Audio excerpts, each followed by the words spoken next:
একটা প্রশ্নের উত্তর খুঁজছিলাম। কেন আমরা তো গোল সেট করি কিন্তু শেষ পর্যন্ত ধরে রাখতে পারি না? টু ডু লিস্ট লিখে রেখেও কাজ শেষ হয় না। দিনের মধ্যে এত আইডিয়া আসে, ডেডলাইন থাকে, কিন্তু আসলে ট্র্যাকটা থাকলে ধীরে ধীরে সবকিছুই হারিয়ে যায়। তাই আমরা কোনো মোটিভেশনাল নোটবুক বানাতে চাইনি, চাইছিলাম এমন একটা প্ল্যানার বানাইতে যেটা খুব কম সময় নিয়ে প্রতিদিন আপনাকে কনসিস্টেন্ট থাকতে সাহায্য করবে। তাই বড় বড় গোলগুলোকে ছোট ছোট স্টেপে ভাঙার জন্য, গোল ব্রেকগ্রাউন্ড ধারাবাহিকভাবে ধরে রাখার জন্য হ্যাবিট ট্র্যাকার, আর ব্যস্ততার ভিড়ে খুব গুরুত্বপূর্ণ কাজগুলো যেন বাদ না যায় সেজন্য আছে টপ প্রায়োরিটিস। এরপর প্রতিদিনের জন্য ফোকাস ম্যাপ, ব্রেইন ডাম্প, মাথায় যখন যা আসে এই চিন্তাগুলো যেন লিখে রাখতে পারি।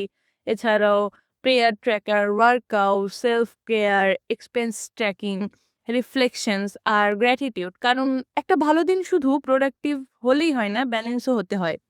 আর মাস শেষে যেন ফিরে তাকালেই বুঝতে পারি যে আসলে আমরা কতটা ব্যস্ত ছিলাম বা কতটা আগায় গেছি। এই প্ল্যানারের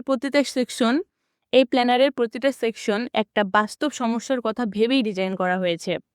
যেন মাত্র প্রতিদিন কয়েক মিনিট আহ, যেন প্রতিদিন মাত্র কয়েক মিনিট নিজের জন্য দিয়েই অভ্যাস আর লক্ষ্যগুলোকে সহজেই ট্র্যাক করা যায়।